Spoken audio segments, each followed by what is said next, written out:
প্রশাসনের মধ্যে লিখিত চুক্তি স্বাক্ষর হয়েছিল যে হলগুলোতে আর কখনো রাজনৈতিক সংগঠনগুলো তাদের রাজনৈতিক কাঠামো এবং রাজনৈতিক যে কার্যক্রম তারা পরিচালনা করবে না।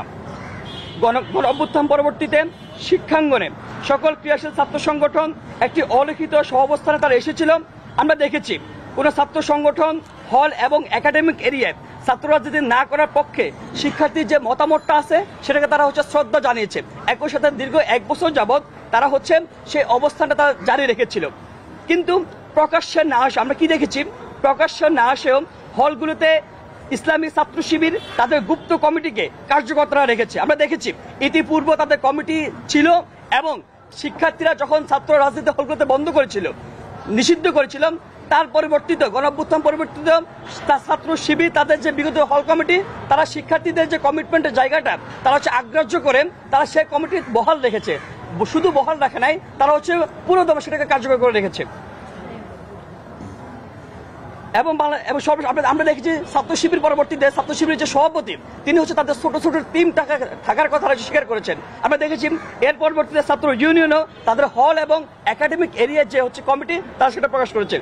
সর্বশেষ বাংলাদেশ জাতীয়তাবাদী ছাত্র দল তাদের হল আহ্বায়ক কমিটির ঘোষণা করে শিক্ষার্থীদের আশা আকাঙ্ক্ষার বিরুদ্ধে তারা একদম স্বতঃস্ফূর্তভাবে তারা অংশগ্রহণ করেছে, অবস্থান নিয়েছে। এই অবস্থায় শিক্ষার্থীরা শঙ্কিত, তারা ওই বিষয়ে শঙ্কিত হলগুলোতে আবারও গন্ডুম গেসুম কালচার ফিরে আসবেন, আবারও প্রটোকল কালচার ফিরে আসবেন, আবারও জোরপূর্বক হল থেকে ধরে নিয়ে যাওয়ার, বাইকে প্রটোকল দেওয়ার, নেত্রী এসেছে, নেতা আসতেছে, তাদেরকে প্রটোকল দেওয়া, ভাইটাল প্রোগ্রাম যাওয়ার জন্য তাদেরকে বল প্রয়োগ করা হবে। এই বিষয়ে তার শঙ্কার জায়গা আছে। শিক্ষার্থী আদৌ শঙ্কার জায়গা আছে যে তার যে একাডেমিক যে লাইফটা সেটা ক্ষতিগ্রস্ত হবে, তার যে শারীরিক অবস্থাটা, তার বাবা মারা গেছে নাকি মা মারা গেছে, অসুস্থ, কিংবা তার আগামীকাল পরীক্ষা আসছে কিনা সেটা কোনো দর্তব্যের বিষয় হবে না। তাকে শুধুমাত্র সিট বাঁচানোর জন্য বাইকে প্রটোকল করতে হবে, বাইকে প্রটোকল দিতে হবে, এই বিষয়টার শঙ্কার জায়গা আছে। সর্বশেষ আমরা বাংলাদেশ গণতান্ত্রিক ছাত্র সংসদের পক্ষ থেকে হল এবং একাডেমিক এরিয়াতে শিক্ষার্থীদের মৌলিক অধিকারগুলো কুক্ষিগত করে রেখে হল প্রশাসনকে অকার্যকর করে দেওয়ার যে এই যে রাজনীতি, এই যে অপরাজনীতি, সেই অপরাজনীতির তীব্র নিন্দা এবং প্রতিবাদ জানাই। অতীতে হল এবং একাডেমিক এরিয়াতে এ ধরনের অপরাজনীতি শিক্ষার্থীদের শিক্ষার অধিকার, বাসস্থানের অধিকারকে ক্ষুণ্ণ করেছে এবং এরই মধ্য দিয়ে হলগুলোতে যদি আবারও গন্ডুম গেসুম এবং বাই কালচার, প্রটোকল কালচার, কুক্ষিগত করে রাখা কালচার যে রাজনীতি, সেই রাজনীতি যদি ফিরিয়ে আনা হয় তবে এর বিরুদ্ধে আমরা শিক্ষার্থীদের পক্ষ থেকে আমরা ডাল হয়ে দাঁড়াবো। শিক্ষার্থীদের পাশে থেকে, শিক্ষার্থীদের পাশে নিয়ে সাথে নিয়ে আমরা এদের বিরুদ্ধে দুর্বার আন্দোলন গড়ে তুলব। একই সাথে সকল ছাত্র সংগঠনকে আমরা আহ্বান জানাই, শিক্ষাঙ্গনে ছাত্র রাজনীতির রূপরেখা কেমন হবে, ছাত্র রাজনীতির কাঠামো কেমন হবে, সেই বিষয়ে সকল ক্রিয়াশীল ছাত্র সংগঠন একই সাথে বিশ্ববিদ্যালয়ের প্রশাসনের একটা দায়বদ্ধতার জায়গা আছে। আমরা প্রত্যেককে আহ্বান জানাই, আসেন এই যে গণ অভ্যুত্থান, সেই গণ অভ্যুত্থানের অন্যতম স্টেক হোল্ডার হচ্ছে এখানকার অ্যাকচুয়াল সাধারণ শিক্ষার্থীরা, শিবিরের সাধারণ শিক্ষার্থীরা না, এখানকার অ্যাকচুয়াল সাধারণ শিক্ষার্থীরা এই গণ অভ্যুত্থানের অন্যতম স্টেক হোল্ডার। তারা স্বতঃস্ফূর্তভাবে আন্দোলনে অংশগ্রহণ করার মধ্য দিয়ে, জীবন দেওয়ার মধ্য দিয়ে, পঙ্গুত্ব বরণ করার মধ্য দিয়ে তারা এই অঞ্চলের মধ্যে, এই শিক্ষাঙ্গনের মধ্যে একটা পরিবর্তন এনেছিল। আমাদেরকে অবশ্যই, আমরা যারা ছাত্র রাজনীতি করতেছি, ছাত্রদের নিয়ে রাজনীতি করতেছি, আমাদেরকে অবশ্যই ছাত্রদের যে সেন্টিমেন্টের জায়গাটা, সে পালসের জায়গাটা, সেই শিক্ষার্থীর যে পালসের জায়গাটা অবশ্যই আমাদেরকে প্রায়োরিটি বেসে রাখতে হবে। আমাদের ছাত্র রাজনীতির ধরন কেমন হবে, 24 পরবর্তীতে আমরা যাদের জন্য রাজনীতি করতে চাই, হোক সেটা শিক্ষার্থী কিংবা জনগণ, সেই শিক্ষার্থী এবং জনগণের পালস, সেন্টিমেন্ট কিংবা দাবি দেওয়াকে মাথায় রেখে আমাদের ছাত্রদের রূপরেখা সাজাতে হবে। আমরা আজকে এই সমস্যাগুলোর মধ্য থেকে আমরা বাংলাদেশ গণতান্ত্রিক ছাত্র সংসদের পক্ষ থেকে ক্রিয়াশীল ছাত্র সংগঠন এবং ঢাকা বিশ্ববিদ্যালয় প্রশাসনকে আহ্বান জানাতে চাই, আসেন আমরা বসে আলাপ আলোচনা করি এদেশের ছাত্র রাজনীতি কেমন হবে, শিক্ষাঙ্গনে ঢাকা বিশ্ববিদ্যালয়ের ছাত্র রাজনীতি কেমন হবে, সে বিষয়ে আমরা নিজেদের মধ্যে আলাপ আলোচনা করি। আমরা দেখেছি 90 গণ অভ্যুত্থান পরবর্তীতে ক্যাম্পাসে, ঢাকা বিশ্ববিদ্যালয়ের ক্যাম্পাসে একটা চুক্তি হয়েছিল, একটা সামাজিক চুক্তি, যে এখানকার ছাত্র রাজনীতির ধরন কেমন হবে, কি হবে, আমরা কতটুকু করতে পারবো, আমাদের বাউন্ডারি কতটুকু, আমাদের কি করবো, আমাদের কমিটমেন্টের জায়গা কতটুকু। তারও ধারাবাহিকতায় 24 গণ অভ্যুত্থান পরবর্তীতে অনেক রকম চেষ্টার পরও আমরা সেরকম কোনো দৃশ্যমান উদ্যোগ দিতে পারি নাই। কিন্তু আজকে যে পরিস্থিতি তৈরি হয়েছে, ছাত্র শিবিরের পরে ছাত্র ইউনিয়ন, সর্বশেষ বাংলাদেশ জাতীয়তাবাদী ছাত্র দল আজকে যে কমিটি দেওয়ার মধ্য দিয়ে আবার যে পুরাতন কালচারকে ফিরিয়ে আনাচ্ছেন, আশঙ্কা তারা তৈরি করেছেন।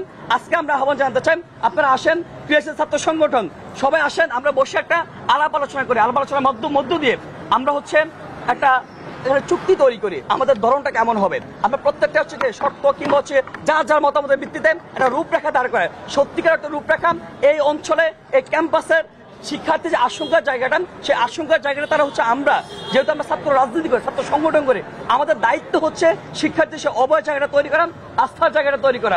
আমাদের মনে হয় আজকে আমরা আহ্বান জানাচ্ছি, আমরা শীঘ্রই সবার সাথে পার্সোনালি আমরা সব সাংগঠনিকভাবে আমরা সবার সাথে বসবো, বসে হচ্ছে এই চুক্তিটা আনার মধ্যে আমরা ইয়ে করবো।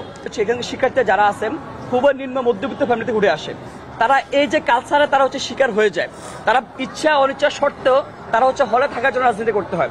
একটা বিষয় দেখেন, যখন এই আন্দোলন ভিন্ন দিক রূপ নেয়, যখন এই সহিংসতা রূপ নেয়, তখনই এখানে যারা বাধ্য হয়ে যারা ছাত্রলীগ করেছে তারা তাদের অবস্থানটা ক্লিয়ার করে, তারা ওই দিনে হচ্ছে পদত্যাগ করে, তারা শিক্ষার্থীদের স্বতঃস্ফূর্ত যে আন্দোলন, সেই আন্দোলন তারা অংশগ্রহণ করার মধ্য দিয়ে তারা সেই লেজিটিমেসি পায়।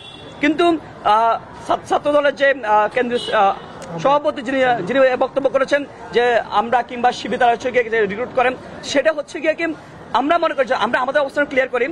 আমাদের বাংলাদেশ গণ ছাত্র সংঘ ঢাকা বিশ্ববিদ্যালয় শাখা কিংবা কেন্দ্রীয় শাখা, আমরা ওই ব্যক্তিদেরকে হচ্ছে গিয়ে আমাদের সংগঠনের মধ্যে যারা এনেছে, আমরা একটা টার্ম আছে যে বিদ্রোহী ছাত্রলীগ, ওই ব্যক্তিরা শুধুমাত্র এখানকার পরিস্থিতির আলোকে ছাত্রলীগ করতে বাধ্য হয়েছিল, কিন্তু সময়ের প্রয়োজনে এবং হচ্ছে গিয়ে একদম যথা সময়ে তারা তাদের অবস্থানটা ক্লিয়ার করেছে। একই সাথে শিক্ষার্থীদের সাথে আন্দোলনের সম্মুখ সারিতে তারা যোদ্ধা হিসেবে তারা কাজ করেছে, সে জায়গায় বলতে চাই। কিন্তু আমরা এর আগে দেখেছি, যদি আমরা ছাত্রদলের কথাই বলেন, দেখেন আপনি বলেছেন যে ছাত্রদলের 30+ নেতাকর্মী আজকে কমিটিতে এসেছেন, আমরা এমন ব্যক্তি দেখেছি যে ব্যক্তি বলেছেন ঘরে ঘরে খবর দেন, এক দফার খবর দেন, 3 তারিখে যে ব্যক্তি পোস্ট দিয়েছিল ওই ব্যক্তিও ছাত্রদল কমিটি আছে, ওই ব্যক্তিকে ছাত্রদলের কমিটিতে রেখে যদি ছাত্রদলের কেন্দ্রীয় যে সভাপতি তিনি যদি বলেন যে অন্যান্য ছাত্র সংগঠন ছাত্রলীগকে পুনর্বাসন করতেছে, তাহলে আমাদের এই ক্ষেত্রে বলা কিছু নাই। যে যদি 17 জুলাই কথা বলি, শিক্ষার্থীরা তারা বলছে হলে কোনো সাংগঠনিক কোনো কাঠামো থাকবে না। আপনি দেখেন সাংগঠনিক কাঠামো বলতে বোঝাচ্ছে সংগঠনে হচ্ছে কি কোনো কমিটি কোনো কার্যক্রম থাকবে না, কিন্তু এক্ষেত্রে আমাদের ছাত্র সংগঠন যারা বলেন, যেহেতু ছাত্র এখানে সর্বমিলিয়ে আমরা বলতে চাচ্ছি এখানে একটা হচ্ছে কি কমিটমেন্ট আসা উচিত যে কি হবে, কিন্তু একজন ব্যক্তি যখন হলে থাকবেন তখন ব্যক্তি আকারে হচ্ছে কি সে কোনো কাজ করতে পারে। কিন্তু এখানে আমরা এখন দেখেছি যে বিভিন্ন ছাত্র সংগঠন তারা গুপ্ত আকারে প্রকাশ করতেছেন কিংবা হচ্ছে প্রকাশ্যে রাজনীতি করতেছেন। আমরা সেটা হচ্ছে কি বলছি এখানে বসে একটা আলাপ আলোচনার প্রয়োজন। আমরা সর্বোপরি একটা হচ্ছে আহ্বান জানাতে চাই যে আলাপ আলোচনার প্রয়োজন, আর যে কি ধরনের রাজনীতি কি ধরনের রাজনীতি হবে, হলে যদি করা হয় তাহলে কিভাবে হবে, সেটা কাঠামোটা কেমন হবে, রূপরেখা কেমন হবে, সেটার বিষয়ে আলাপ আলোচনার প্রয়োজন, সেটার বিষয়ে একটা কমিটমেন্ট আসার প্রয়োজন, চুক্তিতে আসার প্রয়োজন বিদ্যমান ছাত্র সংগঠনগুলোর মধ্যে। প্রথম কথা হচ্ছে দেখেন, হলে আমাদের মনে হয় না যে ছাত্র সংগঠনের পক্ষ থেকে হল পর্যায়ে শিক্ষার্থীরা যে দাবি দাওয়াগুলোকে হচ্ছে একদম কনসার্নের জায়গায় রাখে যে এই বিষয়গুলো করা যাবে না, এমন কোনো কার্যক্রম করছে বলে আমার মনে হয় না। সংগঠনের নাম থেকে যে অন্যান্য ছাত্র সংগঠন যে বছর খেলাধুলার নাম হচ্ছে বিভিন্ন কার্যক্রম চালাচ্ছেন, আমাদের সংগঠনের নামে এমন কোনো কার্যক্রম পরিচালনা করছে বলে মনে হয় না। যে আমাদের যে ঐতিহাসিক 9 দফা, ঐতিহাসিক 9 দফা 7ম দফা ছিল কি যে লেজুর ভিত্তিক ছাত্র নিষিদ্ধ। আমি এই বিষয়টা আরেকটু ক্লিয়ার করি, সেটা হচ্ছে দেখেন আপনারা জানেন যে ছাত্র শিবিরের যে তৎকালীন যে ডাবি শিক্ষা সেক্রেটারি তার সাথে বসে হচ্ছে 9 দফার বিষয়ে আলাপ আলোচনার মাধ্যমে হয়। যখন তারা ওই দিন আমি একটু ক্লিয়ার করি বিষয়টা, ওই দিন ছাত্র শিবিরের তৎকালীন সেক্রেটারি ডাবি শিক্ষা সেক্রেটারি ফরহাদ ভাই তিনি বলেছিলেন যে কি ছাত্র রাজনীতি নিষিদ্ধ করতে হবে, এমন একটা দাবি তিনি দিয়েছিলেন। পরবর্তীতে এই বিষয়ে আমি বোল্ড স্ট্যান্ড নিই যে কোনোভাবে ছাত্র রাজনীতি নিষিদ্ধ করা যাবে না, ছাত্র রাজনীতি করা বা না করা ব্যক্তিগত অধিকার, ব্যক্তি সাংবিধানিক অধিকার, আমি চাইলে সেটা নিষিদ্ধ করতে পারবো না। পরবর্তীতে দীর্ঘ আধা ঘন্টা আলাপ আলোচনার পরে এই বিষয়ে ঠিক হয় যে কি লেজুর ভিত্তিক ছাত্র রাজনীতি নিষিদ্ধ করতে হবে, আশা করা ব্যক্তি করতে পারছেন। তো সেই জায়গা থেকে তখন পরিস্থিতি আলোকে ছাত্রলীগের যে হচ্ছে গিয়ে কি দাঙ্গা হাঙ্গামা সবকিছু বিবেচনা হচ্ছে লেজুর ভিত্তিক ছাত্র রাজনীতির বিষয়টা আসলো।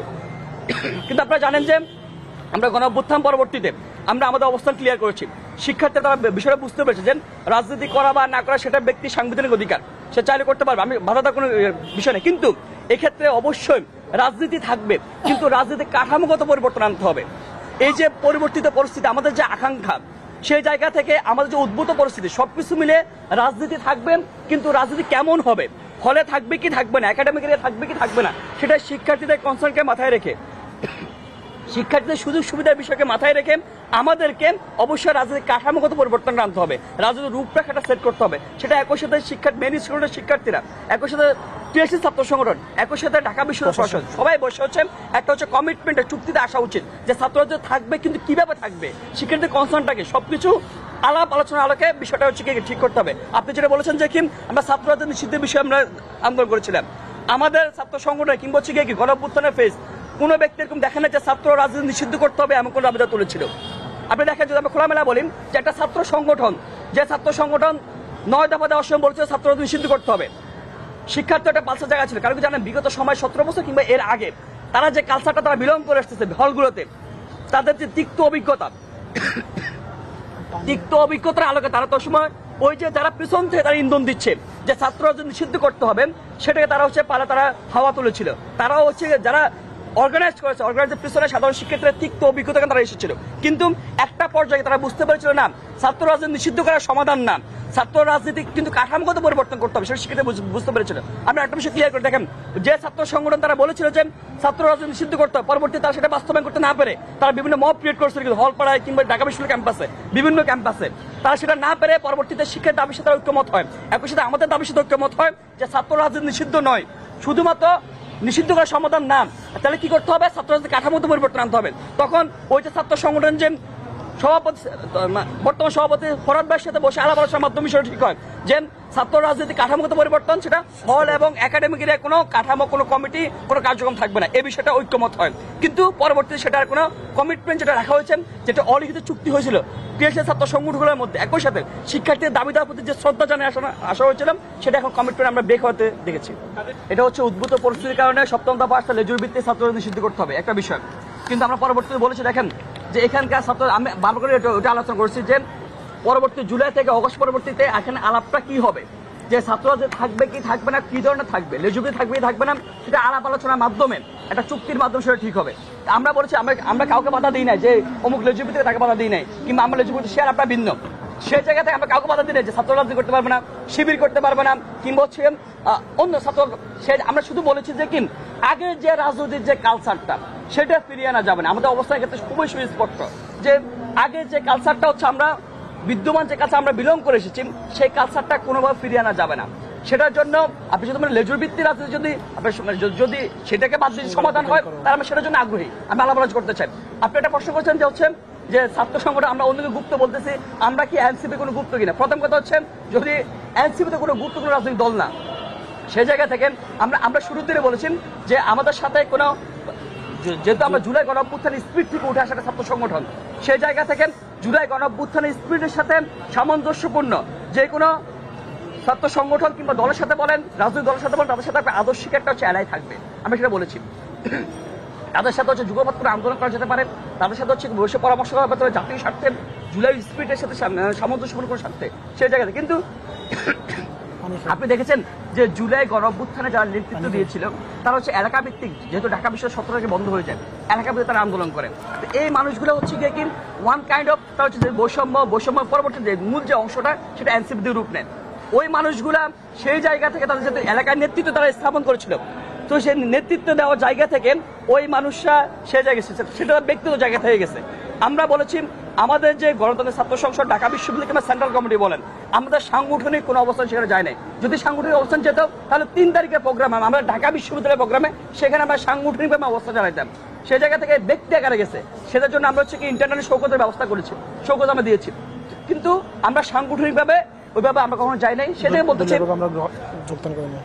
সে জায়গায় বলতেছি যে তাদের সাথে হয়তো জুলাই গণঅভ্যুত্থান স্পিড থেকে উঠে আসে তারা একটা দল, রাজনৈতিক দল, আমরা একটা ছাত্র সংগঠন, তাদের সাথে আদর্শ একটা এলাই থাকতে পারে, একটা আন্ডারস্ট্যান্ডিং থাকতে পারে, কিন্তু কখনো যে দৃশ্যমান যে লেজুর ভিত্তি, ভাই দেখেন লেজুর ভিত্তি বলতে আমি যেটা বুঝি, প্রথম কথা হচ্ছে আমরা দেখেছি বিদ্যমান লেজুর ভিত্তি ছাত্র সংগঠনগুলোর কাঠামোটা কেমন, যে কালচারটা কেমন। আমরা দেখেছি যে ছাত্র সংগঠনের যে নেতা নির্বাচিত হবে, নেতা নির্বাচিত হয় মাদার পার্টির যে মেইন যে মূল যে ব্যক্তি, মূল ব্যক্তি সাইনের মাধ্যমে, মূল ব্যক্তি কনসার্নের মাধ্যমে। কিন্তু আমরা এই ক্ষেত্রে আমরা বলেছি যে নেতা নির্বাচিত হবে এখানকার যে সংগঠক, সদস্য যারা আছে, প্রত্যেকের সরাসরি ভোটের মাধ্যমে, আলাপ আলোচনার মাধ্যমে, মতামতের মাধ্যমে, ভোটের মাধ্যমে এখানকার নেতা নির্বাচিত হবে। আপনি দেখেন লেজুর ভিত্তি ধারাটায় 2 নম্বর দ্বারা কি হয়, আমরা দেখেছি ছাত্র সংগঠনগুলার পলিসি মেকিং পর্যায়ে সবসময় এখানকার ছাত্র সংগঠনের নেতারা থাকে না, এখানকার যারা কাজ করে তারা থাকে না, তাদের পলিসি মেকিং সবসময় করে উপর থেকে, অর্থাৎ তাদের যে মাদার পার্টি, সেই মাদার পার্টি তাদের পলিসি মেকিং সবকিছু হচ্ছে আঞ্জাম দেয় তারা। আমরা দেখেছি এই যে আর্থিক যে সিস্টেমটা, আমরা দেখছি অর্থ আসে ওই জায়গা থেকে, মাদার পার্টি থেকে আসে,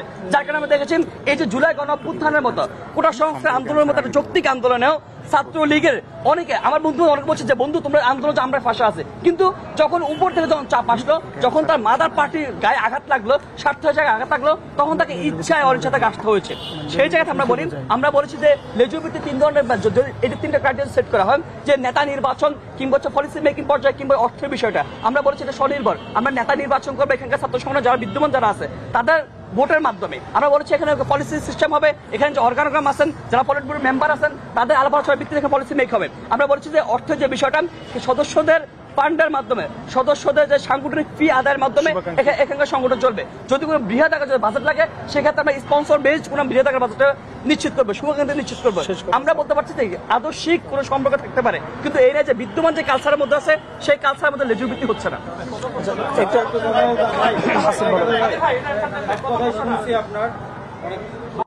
প্রথম কথা হচ্ছে ছাত্র শিবির তারা হচ্ছে গুপ্ত রাজনীতি সে বিশ্বাস করে, সে গণ অভ্যুত্থানের পরে গুপ্ত রাজনীতি থেকে বেরো আসতে পারে নাই। ছাত্র শিবিরের কমিটি, ছাত্র দলের কমিটির মতো এভাবে হচ্ছে প্রকাশ্যভাবে তারা হচ্ছে এটা প্রকাশ করে নাই, তারা ঘোষণা দেয় নাই। সেই জায়গায় আপনি যে প্রশ্ন করেছেন, আমরা সবসময় কিন্তু আমরা তো সবাই এটা হচ্ছে কি এটা ওপেন সিক্রেটের মতো বিষয়, যে ছাত্র শিবিরের কমিটি আছে এবং তারা সেটা হচ্ছে রান করতেছে, 5 আগস্ট সভা পুরোদমে রান করতেছে।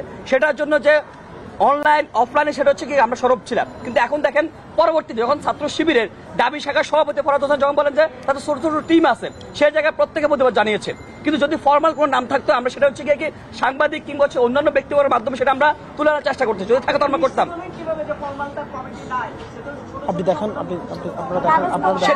সেটা তো প্রকাশ্য হয় নাই, সেটা প্রকাশ না হওয়া পর্যন্ত আপনি সেভাবে আমি সেভাবে বলবো আমি আপনি অনেক কিছু জানি, আপনি অনেক কিছু সেই জায়গায় আমরা কখনো বলতে পারি না যে তার কোনো কমিটি। কিন্তু ওই যে তার যে মৌখিক যে স্টেটমেন্ট, সেই স্টেটমেন্টের জায়গায় আমরা সেটা প্রতিবাদ আমরা জানিয়ে রেখেছি। কিন্তু আজকে যখন না করছে, কিন্তু সেটা তো ক্লিয়ার, আজকে যখন ছাত্রদল যখন দিল, সেটা হচ্ছে আমরা ফরমালি সবার সাথে যে একটা আন্ডারস্ট্যান্ডিং মাধ্যমে, যেটা হচ্ছে কি আমরা সংঘবদ্ধভাবে সম্মিলিতভাবে সে প্রতিবাদ জানাচ্ছি আমরা সেটা।